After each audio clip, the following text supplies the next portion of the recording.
Jadi dia tulis semua kisah hidupnya di dalam buku sampai dengan kasus penembakan Tupac. Dia menuliskan tentang aksi eksekusi terhadap Tupac.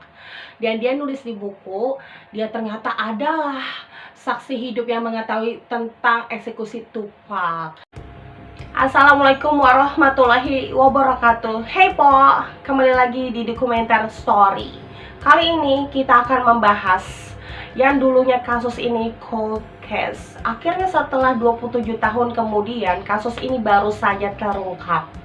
Kasus penghilangan nyawa seorang rapper yang sangat terkenal di tahun 90-an waktu itu. Dan rapper ini kehilangan nyawanya karena didorpok. Di masa dia sedang jaya-jayanya, usianya masih muda banget. Kalau kalian pengen tahu kisah selanjutnya, dengerin sampai selesai ya po.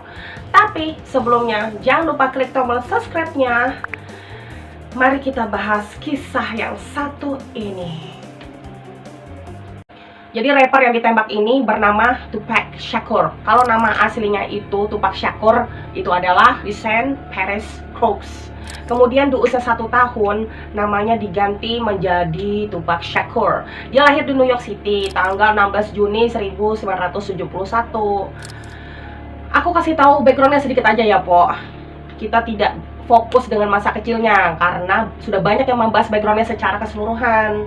Tupac Shakur seorang rapper yang sangat terkenal, musiknya itu paling rame banget di masa itu, di tahun 90-an. Dia pernah berkolaborasi dengan rapper terkenal di dunia seperti Snoop Dogg, Eminem, dan yang lain-lain.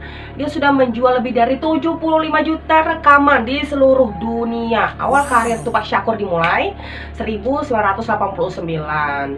Selain rapper, dia juga seorang aktor dan advokat belak-belakan. Dia membantu orang yang kurang mampu dan yang diabaikan di Amerika, khususnya kepada orang-orang yang berkulit hitam. Tupac ini meninggal di usia 25 tahun, masih muda banget po. Grab your blocks when you see Tupac. Call the cops when you see Tupac. Who shot me but your pump stick. Oh ya, by the way, foto yang aku tampilkan semuanya itu asli ya po. Lantas apa penyebabnya Tupac Shakur ini ditembak? Berawal dari penembakan pertama, sebelumnya Tupac ini pernah ditembak po 2 tahun sebelumnya, pada tanggal 30 November 1954. Tupac tertembak dan terluka parah ketika terjadi perampokan yang dilakukan oleh 2 pria bersenjata yang dilakukan di lobi gedung perkantoran. Gedung perkantoran itu menampung tempat studio rekaman Tupac pas lagi mengerjakan album ketiganya, yaitu Me Against the World. Tupac menuduh serangan itu yang melakukan adalah produsernya, Sean Puff Daddy, dan rapper saingannya Notorious B.I.G. Notorious B.I.G. ini siapa? Dia adalah pentolan rapper. Notorious sering dipanggil BG ya, pokoknya BG, ingat ya, BG. Dulunya dekat bersahabat, kemudian dia bermusuhan. Pernah mereka ini saling sindir-sindiran lewat lagunya. Penembakan pertama kali si BG lah yang dituduh, tapi BG bilang di publik dia membantah, bukan dia yang menembak. Pikirnya Tupac, BG ini nyuruh orang untuk nembak Tupac, gitu loh po. Waktu awal Tupac ditembak ya po, Tupac ini selamat, masih hidup waktu itu. Aku harus jelasin ya po, kenapa BG lah yang dituduh menembak Tupac, yang dulunya mereka ini bersahabat. Setelah itu hubungan mereka renggang gara-gara si BG nggak suka ngeliatin Tupac deket-deket dengan teman barunya yang bernama Jacques Agnan dan Jimmy Hassman. Si BG ini nyuruh Tupac untuk jauhin mereka berdua. Tupac, kamu gak usah berteman sama mereka berdua lah, mereka tuh nggak baik, ngapain kamu deket-deketin mereka? Jelas aja Tupac pada saat itu dia nggak mau nurutin kata-kata si BG. Ditambah juga BG dan Tupac ini menguasai daerah masing-masing. Mereka ini mengalami masalah persaingan wilayah ternyata po, antara West Coast dan East Coast. Aku jelasin dikit ya. West Coast itu artinya di bagian wilayah barat, sedangkan East Coast itu di bagian daerah timur, yang dimana rapper pertama kali itu ada di daerah East Coast di New York City, yaitu di bagian timur. Paham kan sudah po maksudku? Jadi mereka itu memiliki konflik persaingan kekuasaan wilayah masing-masing. Walaupun BG ini pentolan rapper, tapi Tupac Shakur ini ternyata jauh lebih tenar daripada BG. Padahal Tupac Shakur sering membawakan lagunya BG, membawakan lagu BG yang berjudul Party and Bullshit. Sebab itulah nama BG ikut naik juga namanya. Mereka pun juga pernah satu panggung. Pokoknya hubungan mereka dulu sangat dekat, dan ternyata Tupac ini pernah disuruh sama BG untuk jadi manajernya. Permusuhan inilah penyebabnya. Hanya gara-gara Tupac nggak mau nurutin kata-kata BG buat musuhin teman barunya Tupac. BG nggak suka dengan kedekatan Tupac dengan kedua orang itu. Yang berarti si BG jealous dong, cemburu melihat Tupac berteman dengan yang lain. Akhirnya persahabatan mereka benar-benar hancur. Nggak lagi berteman, nggak lagi berkomunikasi. Dan permusuhan mereka ini bukannya selesai, malah makin parah dan panjang. Mereka ini saling menyerang lewat media dan juga lewat lagu. Pokoknya saling sindir-sindiran lah. Tapi gak lama kemudian Tupac mengalami masalah lagi. Tupac masuk penjara gara-gara melakukan pelecehan seksual. Semenjak di dalam penjara, Tupac ini ditemani oleh pemilik label yang bernama Suge Knight. Tupac benci banget sama BG, sampai mereka berdua, Tupac dan Suge Knight, punya omongan. Mereka bilang, kita hancurkan ya label musiknya BG. Mereka berdua nih punya rencana untuk menghancurkan label musiknya BG. Tapi karena Tupac nih masih dalam penjara, dia nggak bisa berbuat apa-apa. Itu kan masih rencananya aja mau menghancurkan BG. Tapi yang ada malahan BG lah yang lagi-lagi memulai dan menyerang Tupac. Si BG membuat lagu terbarunya berjudul Who Shoot Ya, yang artinya siapa yang nembak kamu. Para fansnya Tupac ini tahu kalau BG buat lagu terbarunya dengan berjudul Who Shoot Ya. Wah, jangan-jangan ini lagu untuk Tupac. Karena baru aja kan kemarin dia habis kena tembak kok. Si BG nyindir dengan lewat lagunya ini. Akhirnya didengar sama si Tupac. Dia merasa lagu ini dituju untuk Tupac. Makin panas dia. Masalah gak selesai juga, malah makin parah. Begitu juga keluar dari penjara.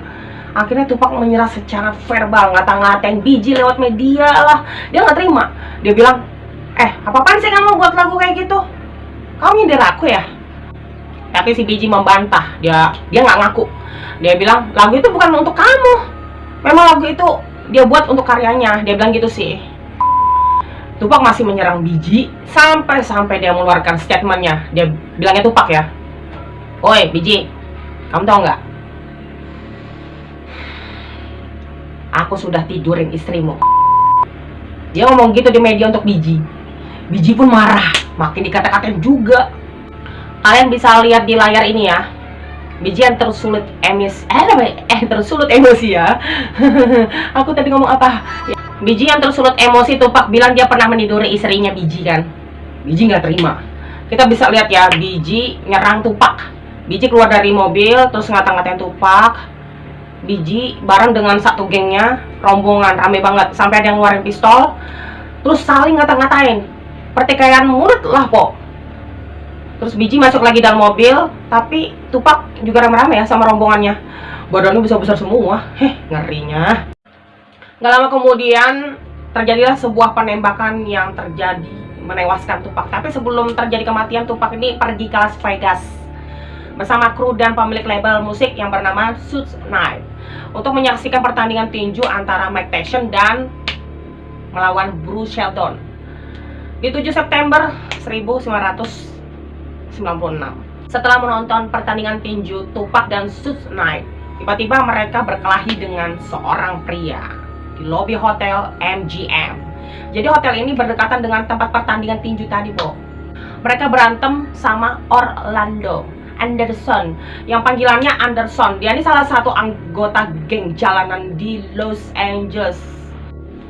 Anderson ternyata kalah berantem sama Tupac dan Suge Knight. Gimana nggak kalah? Banyaknya anggotanya si Tupac, besar-besar lagi badannya. Habis nonton pertandingan tinju, pulang-pulang ninju orang beneran. Bisa gitu nah. Ya karena Anderson dikeroyok, jadinya babak belur deh. Tapi kalau ditanya apa penyebabnya mereka berantem, nggak tahu juga aku kok. Tiba-tiba mereka berantem aja. Udahannya Tupac beserta anggotanya balik ke hotel, istirahat. Anderson nggak terima, dia berencana untuk balas dendam kepada Tupac yang udah mukulin dia sampai babak belur. Dan waktu yang direncanakan pun tiba. Gak lama kemudian, Tupac dan Suge Knight pergi ke klub malam Death Row Record yang bernama 662. Tupac pakai mobilnya Suge Knight, tapi yang nyetir Suge Knight-nya po. Tupac duduk di sampingnya Suge Knight dengan menggunakan mobil BMW. Lalu jam 19 menit, di saat mobil dikandarain Suge Knight ini berhenti di lampu merah. Pas berhenti di lampu merah, Tupac sempat-sempatnya godain ciwi-ciwi yang ada di situ buat ngajaki ke klub malam. Tiba-tiba ada mobil di sampingnya mereka juga berhenti. Mobil Cadillac berwarna putih. Orang itu menurunkan kaca mobilnya lalu menembaki ke arah Tupac sebanyak 4 kali. Sedangkan Suge Knight yang membawa mobilnya hanya terkena pecahan di kepalanya. Jadi dia tidak terkena tembakan. Dan saat itu Tupac langsung dilarikan ke unit Medical Center Nevada. Sempat bertahan seminggu di rumah sakit, jadi nggak langsung mati di tempat. Seminggu kemudian Tupac dinyatakan meninggal dunia tanggal 13 September 1996. Penyebab kematiannya itu adalah gagal nafas dan juga henti jantung. Kalian sudah bisa tebak nggak siapa pelakunya? Jadi kasus penembakan Tupac ini pada saat itu tidak ada yang dijadikan tersangka. Lama banget kasus ini sempat terhenti. Dulu aku sudah pernah dengerin kasus ini po, beberapa tahun yang lalu. Dengerin nggak ada tersangkanya itu kayak gimana gitu, gantung po. Tiba-tiba dapat kabar kasus ini dibuka lagi. Akhirnya misteri dunia ini terpecahkan juga setelah lamanya 27 tahun. Bayangin aja po, pasti polisinya sudah banyak yang pensiun kan, udah banyak yang meninggal juga. Beberapa bulan setelah kematian Tupac, lagi-lagi BG lah yang dituduh telah membunuh Tupac. Karena tadi yang kita tahu, mereka ini kan bermusuhan, sempat berantem yang tadi di awal aku ceritakan po. BG tertuduh dalam kasus ini. Orang-orang menyangka bahwa BG lah otak dari penembakan Tupac. Akhirnya BG tewas juga ditembak orang yang dari kenal.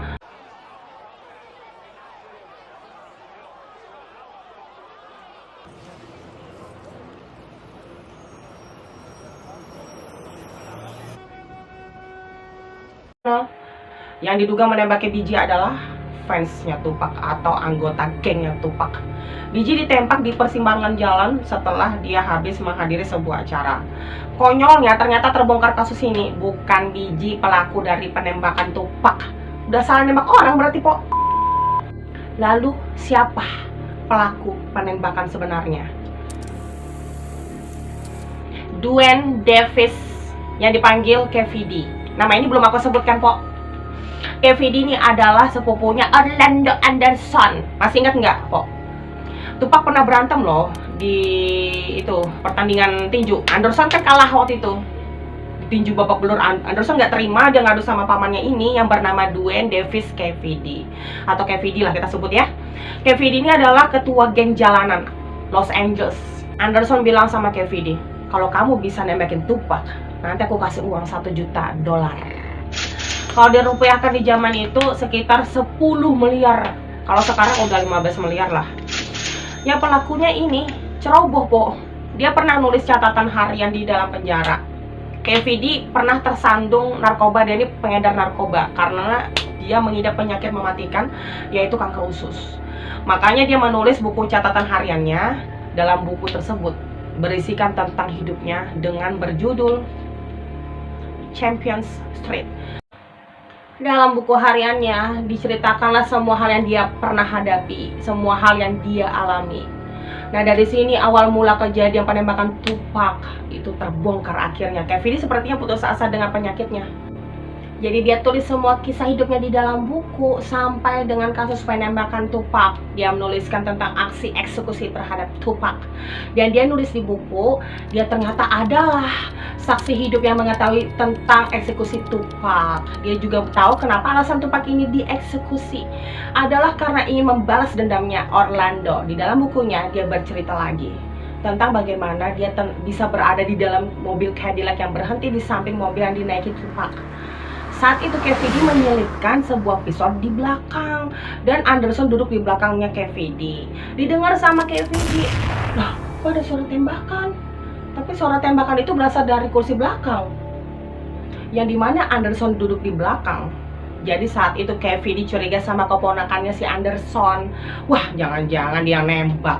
Tapi di saat itu KVD sempat nanya kok sama Anderson, bener nggak kamu yang nembak kok? Terus dia bilang, nggak ada, aku nggak ada nembakin dia, bukan aku.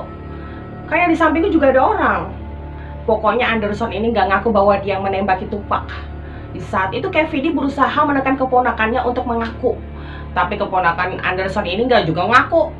Dia bilang, bukan aku kok yang nembak, beneran. Walaupun aku benci banget sama Tupac, bukan aku yang nembak. Dan ternyata, kamu tahu, 2 tahun kemudian Anderson juga meninggal dunia. Sampai mati Anderson ini nggak ngaku kalau dia yang nembakin Tupac. Nah terus bagaimana dengan kasus ini? Yang diduga Anderson yang meninggal.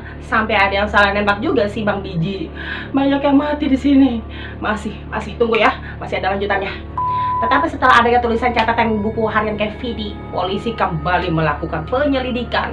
Ketahuan ya, pelakunya sendiri yang nulis di buku catatannya. Jelas sekali akhirnya KVD ditangkap di tahun 2023 lalu, tanggal 17 Juli.